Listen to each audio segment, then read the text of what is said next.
Hi friends, இன்னைக்கு நம்ம வந்து VBA user form part 22 ல என்ன கான்செப்ட் பார்க்க போறோம் அப்படினா encryption and decryption அந்த கான்செப்ட் தான் நம்ம பார்க்க போறோம். நம்ம கிட்ட வந்து ஒரு particular rangeல வந்து data set இருக்கு. அந்த data set that means அந்த text எப்படி நம்ம வந்து encrypt பண்றது again வந்து அதை எப்படி நம்ம decrypt பண்றது அப்படிங்கறத நம்ம பார்க்க போறோம். நம்ம இதே கான்செப்ட் வந்து VBA macro யூஸ் பண்ணி நம்ம ஆல்ரெடி வந்து பார்த்தோம். அதுல வந்து என்ன பண்ணிருப்போம் அப்படினா டைனமிக்கா வந்து ரேஞ்ச் வந்து நம்ம என்ன பண்ணுவோம் அப்படினாக்க டைனமிக்கா வந்து எடுக்கணும்ங்கிறதுக்காக நம்ம லாஸ்ட் ரோ ஃபைண்ட் பண்ணி நம்ம வந்து அங்க வந்து லாஜிக் வந்து நம்ம போட்டுருப்போம் அந்த வீடியோல. பட் இந்த வீடியோல நம்ம என்ன பண்ணிருக்கோம் அப்படினா இந்த சோர்ஸை வந்து நம்ம செலக்ட் பண்ற மாதிரி நம்ம கஸ்டமைஸ்டா நம்ம வந்து செலக்ட் பண்ற மாதிரி நம்ம கொடுத்திருப்போம். ஓகேங்களா? இப்போ இது வந்து யூசர் ஃபார்ம் யூஸ் பண்ணி நம்ம இங்க கிரியேட் பண்ணிருக்கோம். அது வந்து யூசர் ஃபார்ம் இல்லாம நம்ம வர்க் பண்ணிருப்போம் மேக்ரோல. ஓகேங்களா? ரெண்டுமே மேக்ரோ தான். பட் இங்க வந்து யூசர் ஃபார்ம்ல இது எப்படி ஆக்ட் ஆகுது அப்படிங்கறத நான் உங்களுக்கு எக்ஸ்பிளைன் பண்றேன். இங்க வந்து ஒரு மேக்ரோ பட்டன் இருக்கு. இப்போ நான் இதை கிளிக் பண்ண உடனே எனக்கு ஆட்டோமேட்டிக்கா ஒரு யூசர் ஃபார்ம் வந்து எனேபிள் ஆயிடுது. இந்த யூசர் ஃபார்ம்ல வந்து பாத்தீங்கன்னா செலக்ட் யுவர் ரேஞ்ச்னு சொல்லிட்டு ஒரு ரெஃப் எடிட் கண்ட்ரோல்னு ஒன்னு இருக்கு. அந்த எடிட் கண்ட்ரோல் வந்து நம்ம இங்க இன்சர்ட் பண்ணிருக்கோம். 2 கமாண்ட் பட்டன் இருக்கு. என்கிரிப்ட் டெக்ஸ்ட், டீக்ரிப்ட் டெக்ஸ்ட் இருக்கு. இப்போ இந்த செலக்ட் யுவர் ரேஞ்ச் இருக்கு இல்லைங்களா, இங்க வந்து பாத்தீங்கன்னா நான் இந்த ஸ்பெசிபிக் டேட்டா செட்டை வந்து நான் செலக்ட் பண்றேன். அந்த ரேஞ்ச் வந்து பாத்தீங்கன்னா எனக்கு இங்க செட் ஆயிடுச்சு. டேட்டா அப்படின்ற ஷீட்ல A2ல இருந்து B6 வரைக்கும் நம்ம செலக்ட் பண்ணிருக்கோம். அந்த ரேஞ்ச் வந்து இங்க செட் ஆயிடுச்சு. இப்போ நான் என்கிரிப்ட் டெக்ஸ்ட் கொடுக்குறேன். ஆட்டோமேட்டிக்கா எனக்கு லெஃப்ட் சைடு வந்து பாத்தீங்கன்னா அந்த ஸ்பெசிபிக் டெக்ஸ்ட் வந்து என்கிரிப்ட் ஆயிடுச்சு. இப்போ வந்து அது நமக்கு நேமா வந்து வியூ ஆகாது. இப்போ அகைன் நான் டீக்ரிப்ட் கொடுக்குறேன். ஆட்டோமேட்டிக்கா எனக்கு வந்து பாருங்க அந்த ரேஞ்ச் வந்து டீக்ரிப்ட் ஆகி எனக்கு ரிசல்ட் ஷோ பண்ணுது. இப்போ பாருங்க நான் என்கிரிப்ட் கொடுத்துட்டு இப்போ நான் வெளியில வந்துடுறேன். இப்போ வந்து பாத்தீங்கன்னா இது ஒரு என்கிரிப்ஷன் ஆகி இது ஒரு யூனிகோடு மாதிரி ஜென்ரேட் ஆகி நமக்கு இப்படி விசிபிள் ஆகும். ஸோ இதை நம்ம ஒரு மெயிலில் நம்ம சென்ட் பண்ணா கூட இல்லை மற்றவங்களுக்கு நம்ம விசிபிள் ஆகக்கூடாதுன்னு நினைச்சா கூட நம்ம இதை வந்து செக்யூர் பண்ணி வச்சுக்கலாம். ஓகேங்களா? நம்ம அகைன் நமக்கு எப்போ வேணுமோ அப்போ மட்டும் டீக்ரிப்ட் பண்ணிக்கலாம். இப்போ பாருங்க அகைன் நான் அதை கிளிக் பண்றேன். இந்த ஸ்பெசிபிக் டேட்டா செட்டை வந்து செலக்ட் பண்ணிக்கிட்டு நான் வந்து டீக்ரிப்ட் கொடுக்குறேன். எனக்கு ஆட்டோமேட்டிக்கா பழைய மாதிரி வந்துருச்சு. ஓகேங்களா? இப்போ இதுல என்ன ஒரு பிளஸ் அப்படின்னா யூசர் ஃபார்ம்ல வந்து நம்மளா வந்து ரேஞ்சை வந்து செலக்ட் பண்ணிக்கலாம். எவ்வளவு வேணுமோ அது வரைக்கும் நம்ம செலக்ட் பண்ணிக்கலாம். நம்ம இதே கான்செப்டை மேக்ரோலையும் நம்ம பப்ளிஷ் பண்ணிருக்கோம். அதை போயிட்டு நீங்க மேக்ரோவோட பிளேலிஸ்ட்ல பார்ட் 196 வீடியோ நம்பர் ஓகேங்களா, அதுல போயிட்டு விசிட் பண்ணுங்க. இதே கான்செப்டை அங்க மேக்ரோல யூஸ் பண்ணிருக்கோம். இப்போ இந்த கான்செப்டை நம்ம பார்க்கறதுக்கு முன்னாடி நம்ம சேனலை சப்ஸ்கிரைப் பண்ணாம இருந்தீங்கன்னா சப்ஸ்கிரைப் பண்ணிடுங்க. சைடில் ஒரு பெல் ஐக்கான் இருக்கும், அதையும் ப்ரெஸ் பண்ணுங்க. நம்ம அடுத்தடுத்து பப்ளிஷ் பண்ற வீடியோ எல்லாமே உங்களுக்கு அந்த பெல் ஐக்கானை நீங்க ப்ரெஸ் பண்ணாதான் உங்களுக்கு உடனே நோட்டிஃபிகேஷன் வரும். ஓகேங்களா? இப்போ நம்ம வந்து ஃபர்ஸ்ட் என்ன பண்ண போறோம், இந்த டெவலப்பர் டேப்ல போயிட்டு நம்ம இங்க வந்து பாத்தீங்கன்னா நம்ம ஃபார்ம் ஆல்ரெடி டிசைன் பண்ணி இங்க ஒர்க் அவுட் பண்ணி வச்சிருக்கிறோம். ஓகேங்களா? இப்போ நான் இதை க்ளோஸ் பண்ணிக்கிட்டு நான் ஒரு நியூ ஒர்க் புக் வந்து கிரியேட் பண்ணிக்கிறேன். இந்த நியூ ஒர்க் புக்ல நம்ம நியூவா வந்து இப்போ கிரியேட் பண்ண போறோம். ஃபார்ம் டிசைன் பண்ண போறோம். அதே மாதிரி மேக்ரோ கோட் கிரியேட் பண்ண போறோம். இப்போ இதை வந்து நான் லிட்டில் ஜூம் இன் பண்ணிக்கிறேன். ஓகேங்களா? விசிபிலிட்டிக்காக ஜூம் இன் பண்ணிக்கிறேன். சேம் டேட்டா செட்டை வந்து காப்பி ஆஃப் எடுத்துட்டேன். நான் வந்து என்ன பண்றேன், இந்த ஃபைலை வந்து க்ளோஸ் பண்ணிக்கிறேன். ஓகேங்களா? இதை வந்து நான் டெஸ்க்டாப்ல வந்து சேவ் பண்ணிக்கிறேன். பார்ட் 22 மேக்ரோ எனேபிள்டு ஃபைலை நான் சேவ் பண்ணிக்கிறேன். நீங்க வந்து பாத்தீங்கன்னா part 22 encryption and decryption file name கொடுத்துக்கிறேன். ஓகேங்களா? மேக்ரோ எனேபிள்டு ஃபைலை நான் சேவ் பண்ணிக்கிறேன். இப்போ இதுல தான் நம்ம வந்து கோட் கிரியேட் பண்ணோம். டெவலப்பர் டேப் போறேன். விஷுவல் பேசிக் அப்ளிகேஷன் இங்க வந்து இன்சர்ட்ல போயிட்டு நான் ஒரு யூசர் ஃபார்ம் வந்து இன்சர்ட் பண்ணிக்கிறேன். இந்த யூசர் ஃபார்ம்ல இந்த டூல் பாக்ஸ் நான் ரைட் சைடு மூவ் பண்ணிக்கிறேன். இதுல வந்து பாத்தீங்கன்னா லிட்டில் வந்து நான் விட்த்தை வந்து இன்க்ரீஸ் பண்ணிக்கிறேன். இப்போ இந்த யூசர் ஃபார்மோட கேப்ஷன் இருக்கு இல்லைங்களா, இந்த கேப்ஷன் வந்து பாத்தீங்கன்னா வெல்கம் டு கல்லணை YT நம்ம சேனல் நேம் நான் கொடுத்துக்கிறேன்.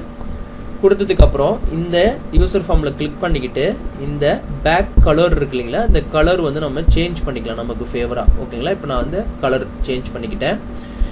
இதுக்கு முன்னாடி நம்ம இந்த ரெஃப் எடிட் கண்ட்ரோல்ஸ் அதே மாதிரி கமாண்ட் பட்டனு நம்ம வந்து லேபிள் இன்சர்ட் பண்ணுறதுக்கு முன்னாடி நான் ஃபர்ஸ்ட் என்னோட ஃபாண்ட்டை வந்து நான் இங்கே செலக்ட் பண்ணிக்கிட்டு இங்கே நான் வந்து ஃபார் எக்ஸாம்பிள் ஏரியல் சூஸ் பண்ணுறேன். ஏரியலில் போல்டு சூஸ் பண்ணிக்கிறேன். ஓகேங்களா, ஏரியலில் போல்டு 12 சொல்லி நான் கொடுத்துக்கிறேன். ஓகேங்களா, கொடுத்துட்டு இப்போ இந்த ஃபார்ம்லேயே நம்ம வந்து இந்த ஃபார்மில் நம்ம கண்ட்ரோல்ஸ் இன்சர்ட் பண்ணுறதுக்கு முன்னாடி நம்ம இந்த ஃபாண்ட்டோட செட்டப்லாம் பண்ணிட்டோம் அப்படின்னா இதுக்கப்புறம் நீங்கள் எந்த கண்ட்ரோல் இன்சர்ட் பண்ணாலும் இந்த ஃபாண்ட்டு கரெக்டாக இந்த ஃபாண்ட்டு தான் போயிட்டு அதில் போய் செட் ஆகும். அதுக்காக தான் நம்ம ஃபஸ்ட்டே வந்து செட் பண்ணிடுறோம். நீங்கள் ஒவ்வொரு கண்ட்ரோல் இன்சர்ட் பண்ணிவிட்டு நீங்கள் போய் ஃபாண்ட்டு செட் பண்ணீங்க அப்படின்னா டைம் உங்களுக்கு டிலே ஆகும். அதுக்காக நம்ம இந்த மாதிரி ஃபார்ம்லேயே வந்து ஃபாண்ட்டை வந்து செட் பண்ணிக்கலாம். இப்போ பாருங்கள், இந்த ரெஃப் எடிட்ன்றது வந்து பார்த்தீங்கன்னா இங்கே இருக்குது லாஸ்ட்டாக. ஃபர்ஸ்ட் நான் என்ன பண்ணுறேன், ஒரு லேபிள் வந்து இன்சர்ட் பண்ணிக்கிறேன். ஓகேங்களா, ஒரு லேபிள் இன்சர்ட் பண்ணிட்டேன். இந்த லேபிளில் வந்து நான் என்ன பண்ண போகிறேன், டெக்ஸ்ட் வந்து டைப் பண்ண போகிறேன். இந்த கேப்ஷன் இங்கே வந்து பார்த்தீங்கன்னா லெஃப்ட் சைடு வந்து கேப்ஷன் இருக்குது ப்ராப்பர்ட்டிஸ் விண்டோவில். அங்கேயும் போயிட்டு நம்ம இதை எடிட் பண்ணிக்கலாம். அதர்வைஸ் இங்கே சிங்கிள் கிளிக் பண்ணிங்கன்னா உங்களுக்கு எடிட் மோடுக்கு வரும். இங்கே வந்து பார்த்தீங்கன்னா நான் என்ன பண்ணுறேன், செலக்ட் யுவர் ரேஞ்சுன்னு சொல்லி நான் கொடுத்துக்கிறேன். ஓகேங்களா, கொடுத்துக்கிட்டு இதுக்கப்புறம் இதை சைஸ் வந்து நம்ம கரெக்டான அலைன்மெண்ட்டில் வச்சுக்கிட்டு இப்போ வந்து நான் என்ன பண்ணுறேன், ஒரு ரெஃப் எடிட் கண்ட்ரோல் வந்து நான் இன்க்ளூட் பண்ண போகிறேன். சப்போஸ் இது இங்கே இல்லாமல் இருந்ததுன்னா இந்த டூல் பாக்ஸில் அடிஷ்னல் கண்ட்ரோல் ரைட் கிளிக் பண்ணிங்கன்னா அடிஷ்னல் கண்ட்ரோல்ஸ்னு இருக்குது.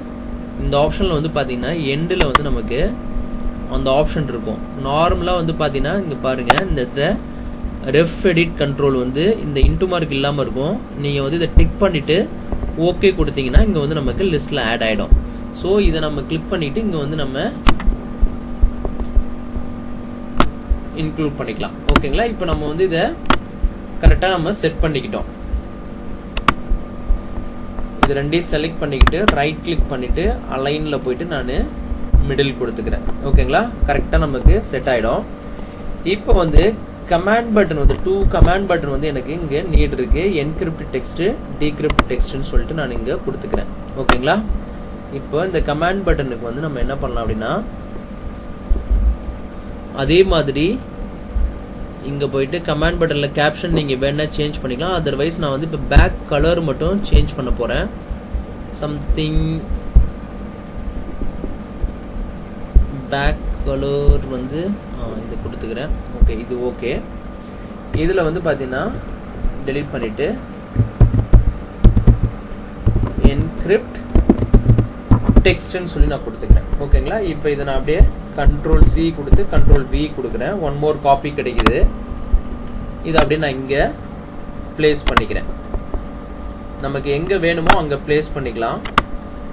ஃபார்ம் டிசைனை பொறுத்த வரைக்கும் நான் அகைன் ஒவ்வொரு வீடியோவில் சொல்லிக்கிட்டு இருக்கேன். இது உங்களோட கிரியேட்டிவிட்டி தான். நீங்கள் எப்படி வேணாலும் நீங்கள் வந்து இந்த ஃபார்ம் வந்து டிசைன் பண்ணிக்கலாம். ஓகேங்களா, இப்போ நான் ஃபர்ஸ்ட் என்ன பண்ணுறேன், நமக்கு கமாண்ட் பட்டன் 2 இன்சர்ட் பண்ணிட்டோம். ரெஃப் எடிட் கண்ட்ரோல் வந்து நம்ம இன்சர்ட் பண்ணிட்டோம். இங்கே வந்து பார்த்தீங்கன்னா ஒரு லேபிளில் வந்து செலக்ட் ஒரு ரேஞ்சுன்னு சொல்லிட்டு நம்ம கொடுத்துட்டோம். இப்போ இந்த ஃபார்ம் வந்து பாருங்கள், நான் ரன் பண்ணுறேன். எனக்கு இந்த மாதிரி எனக்கு டிஸ்பிளே ஆகும். இப்போ இந்த செலக்ட் ஒரு இந்த ரெஃப் எடிட் கண்ட்ரோல் வந்து பார்த்தீங்கன்னா சோர்ஸ் செலக்ட் பண்ணுற மாதிரி நம்ம ட்ராப் டவுனில் டேட்டா வேலிடேஷனில் எப்படி நம்ம சோர்ஸ் செலக்ட் பண்ணுறதுக்கு நம்ம யூஸ் பண்ணுவோமோ அதே மாதிரி தான் இங்கே ஆக்ட் ஆகும். இங்கே வந்து பார்த்தீங்கன்னா நம்ம அங்கே செலக்ட் பண்ணுற அந்த ரேஞ்ச் வந்து இங்கே இந்த ரெஃப் எடிட் கண்ட்ரோலில் வந்து நமக்கு டிஸ்பிளே பண்ணும். ஓகேங்களா, இப்போ நம்ம கமாண்ட் பட்டனில் எதுவும் நம்ம கோடு கிரியேட் பண்ணல. இப்போ எதுவுமே நமக்கு ஆக்ட் ஆகாது. இப்போ நான் இங்கே கொடுத்தாலும் எதுவுமே ஆக்ட் ஆகாது. ஸோ இப்போ நான் அதை க்ளோஸ் பண்ணிக்கிட்டு இப்போ வந்து இந்த ஃபர்ஸ்ட்டு கமாண்ட் பட்டன் இருக்குங்களா, இந்த கமாண்ட் பட்டனில் வந்து டபுள் கிளிக் பண்ணுறேன். இங்கே வந்து பார்த்தீங்கன்னா கமாண்ட் பட்டன் 1_ கிளிக்கு. பிகாஸ் நம்மளோட கமாண்ட் பட்டனோட நேம் வந்து பார்த்தீங்கன்னா இங்கே கேப்ஷன் இங்கே வந்து பார்த்தீங்கன்னா கமாண்ட் பட்டன் நேம் வந்து இங்கே ஷோ பண்ணும் ப்ராப்பர்ட்டிஸ் விண்டோவில். இதுதான் அந்த நேமு. இந்த கமாண்ட் பட்டனில் வந்து பார்த்தீங்கன்னா 2ன்னு சொல்லிட்டு இங்கே டிஸ்பிளே பண்ணுது. ஸோ இப்போ நான் இந்த ஃபர்ஸ்ட் கமாண்ட் பட்டன் இருக்குங்களா, இந்த கமாண்ட் பட்டனை கிளிக் பண்ணும்போது என்கிரிப்ஷனுக்கான கோடை வந்து நான் இங்கே கிரியேட் பண்ண போகிறேன். ஸோ எனக்கு ஃபர்ஸ்ட் கமாண்ட் பட்டன் வந்து என்கிரிப்ட் ஆகணும் கிளிக் பண்ணும்போது, செகண்ட் கமாண்ட் பட்டனில் வந்து கிளிக் பண்ணும்போது எனக்கு டீக்ரிப்ட் ஆகணும். ஸோ இங்கே வந்து பார்த்தீங்கன்னா dim orangey as range. ஓகேங்களா, அதே மாதிரி dim my text as string, அதே மாதிரி dim my cell as range data type கொடுத்துக்கிறேன். ஓகேங்களா? 3 வேரியபிள் டிக்ளேர் பண்ணியிருக்கேன். இப்போ இந்த my text அப்படின்ற வேரியபிள் இருக்கு இல்லைங்களா, அதில் வந்து நான் என்ன பண்ணுறேன், என்னோட இந்த ref edit கண்ட்ரோல் இருக்கு இல்லைங்களா, இப்போ பாருங்கள் நான் இந்த யூசர் ஃபார்மில் இந்த ref edit கண்ட்ரோலில் நான் கிளிக் பண்ணுறேன். இங்கே பாருங்கள் ref edit 1ன்னு இருக்கு இல்லைங்களா, இதை வந்து நான் என்ன பண்ணுறேன், இது ரேஞ்சுன்னு சொல்லி நம்ம நேமை டிஃப்ரென்ஷியேட் பண்ணிக்கலாம். இப்போ நமக்கு ஒரு எடிட் கண்ட்ரோல் தான் இருக்குது, அதனால் ஒன்றும் பிரச்சனை இல்லை. நீங்கள் multiple ref edit control use பண்ணும்போது நம்ம நேமை டிஃப்ரென்ஷியேட் பண்ணுங்கிறதுக்காக நான் அண்டர்ஸ்கோர் ரேஞ்சுன்னு கொடுத்துக்கிறேன். காப்பி பண்ணிக்கிட்டு இங்கே போயிட்டு நான் என்ன பண்ணுறேன், இந்த இடத்துல பேஸ்ட் பண்ணிக்கிறேன். என்னோட அந்த ref edit கண்ட்ரோலோட நேமை நான் வந்து இங்கே அசைன் பண்ணிவிட்டு டாட் டெக்ஸ்ட் கொடுத்துக்கிறேன். இப்போ என்ன ஆகும்னா, அந்த ref editல என்ன சோர்ஸ் நம்ம செலக்ட் பண்ணுறோமோ அதில் இருக்கிற டெக்ஸ்ட் வந்து இந்த வேரியபிளில் வந்து அசைன் ஆகிடும். ஓகேங்களா? அசைன் ஆகிடும். அசைன் ஆனதுக்கப்புறம் நான் என்ன பண்ணுறேன், இந்த ஆரஞ்சு அப்படின்ற ரேஞ்ச் வேரியபிளுக்கு ஆப்ஜெக்ட் செட் பண்ணுறேன். ஓகேங்களா? அந்த ரேஞ்சில் வந்து பார்த்தீங்கன்னா ரேஞ்ச் ஆஃப் மை டெக்ஸ்ட். இப்போ என்ன ஆகும்னா, இந்த ஆரஞ்சு அப்படின்ற வேரியபிளில் வந்து இந்த மை டெக்ஸ்டில் இருக்கிற அந்த வேல்யூ எல்லாமே ரேஞ்சாக வந்து செட் ஆகிக்கும் இந்த ஆரஞ்சில். ஓகேங்களா? இப்போ ஒன்ஸ் நான் என்ன பண்ணுறேன், இது எல்லாமே செட் பண்ணதுக்கப்புறம், ஆப்ஜெக்ட் செட் பண்ணதுக்கப்புறம் நான் ஃபார் ஈச் லூப் வந்து இங்கே யூஸ் பண்ணிக்கிறேன். For each my sell in orange. இப்போ என்ன ஆகும்னா, நமக்கு இந்த ஆரஞ்சுன்ற அந்த ஆப்ஜெக்ட் இந்த ரேஞ்சு வந்து இங்கே செட் ஆகிடும் இந்த வேரியபிளில். இப்போ என்ன ஆகும்னா, நம்ம for each my cell, for ஈச்சுங்கிறது நம்ம ஃபார் எக்ஸாம்பிள் நான் இந்த ஏரியாவை நான் செலக்ட் பண்ணுறேன் அப்படின்னா, இதில் இருக்கிற ஒவ்வொரு செல்லும் இந்த ரேஞ்சில் இருக்கிற ஒவ்வொரு செல்லுங்கிறத நம்ம கொடுத்துருக்கோம். மை செல் இன் ஆரஞ்சு அப்படின்னு சொல்லி நம்ம கொடுத்துட்டோம். ஓகேங்களா? இதுக்கப்புறம் நான் என்ன பண்ணுறேன், one more for loop use பண்ணுறேன். இந்த ஃபார் லூப்பில் வந்து 1 for I equal to 1 to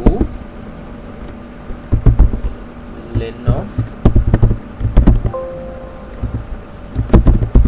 my cell. ஓகேங்களா? இது ஆல்ரெடி நம்ம அங்கே VBAல கிரியேட் பண்ணது தான். Dot characters of I, 1 dot text. Again CHR ASCII code இருக்குங்களா, ASC my cell dot characters I, 1 dot text. bracket close பண்ணிட்டு +2 ஆட் பண்ணிக்கிறேன். நீங்கள் வந்து பார்த்தீங்கன்னா ஃபார் லூப்பை வந்து நெக்ஸ்ட் ஐ கொடுத்துக்கிறேன். அடுத்தது வந்து பார்த்தீங்கன்னா ஃபார் ஈச் கொடுத்துருக்கோம் இல்லைங்களா, அதில் வந்து நெக்ஸ்ட்டு மை செல் அப்படின்ற ஃபார் ஈச் வந்து ரொட்டேட் பண்ணிக்கிறேன். ஓகேங்களா? இப்போ இவ்வளோ தான் கோடு அவ்வளோதான் முடிஞ்சு போச்சு. இப்போ பாருங்கள், இந்த மேக்ரோ வந்து நான் ரன் பண்ணுறேன். இப்போ எனக்கு ஆட்டோமேட்டிக்காக இங்கே இப்படி வருது. இப்போ நான் போயிட்டு இந்த ஏரியாவை செலக்ட் பண்ணிவிட்டு ஓகே கொடுக்குறேன். எனக்கு வந்து பார்த்தீங்கன்னா என்கிரிப்ட் ஆகிடுச்சு. இந்த ஏரியா வந்து பார்த்தீங்கன்னா என்கிரிப்ட் ஆகுது. ஸோ இப்போ டீக்ரிப்டில் நம்ம இன்னும் கோடு கிரியேட் பண்ணல. ஸோ இப்போ நான் அதை கேன்சல் பண்ணிக்கிட்டு இங்கே வந்து கிளிக் பண்ணுறேன். கிளிக் பண்ணிக்கிட்டு இந்த கோடை அப்படியே நான் என்ன பண்ணுறேன், காப்பி பண்ணுறேன். காப்பி பண்ணிவிட்டு இந்த யூசர் ஃபார்மில் இங்கே DECRYPTன்னு சொல்லி நான் நேம் அசைன் பண்ணுறேன். இங்கே வந்து பார்த்தீங்கன்னா DECRYPT. ஓகேங்களா?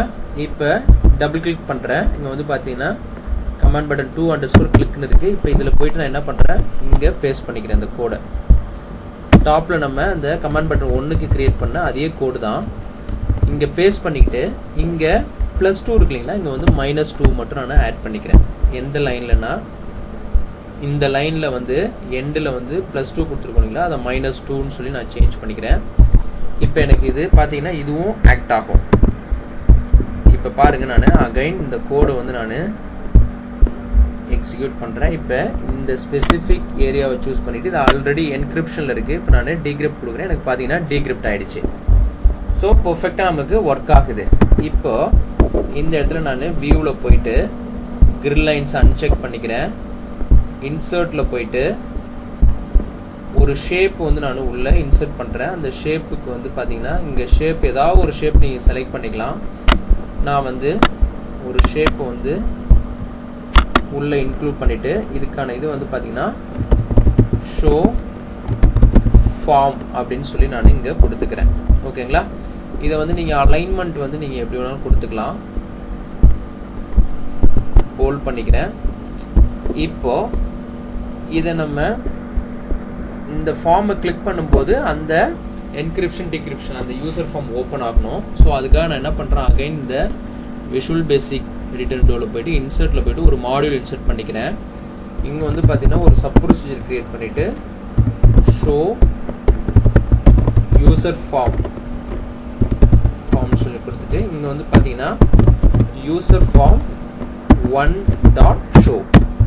பிகாஸ் என்னோட ஃபார்ம் நேம் வந்து பார்த்தீங்கன்னா யூசர் ஃபார்ம் 1ன்னு இருக்குது. இந்த ப்ராஜெக்ட் எக்ஸ்ப்ளோரர் பார்த்தீங்கன்னா தெரியும். நீங்கள் ஏதாவது ப்ராஜெக்ட் அந்த யூசர் ஃபார்மோட நேம் டிஃப்ரென்ஸாக கொடுத்துருந்தீங்க அப்படின்னா, டிஃப்ரெண்ட்டாக நேம் எடிட் பண்ணியிருந்தீங்க அப்படின்னா அந்த நேம் டாட் ஷோன்னு கொடுத்துக்கணும். ஓகேங்களா?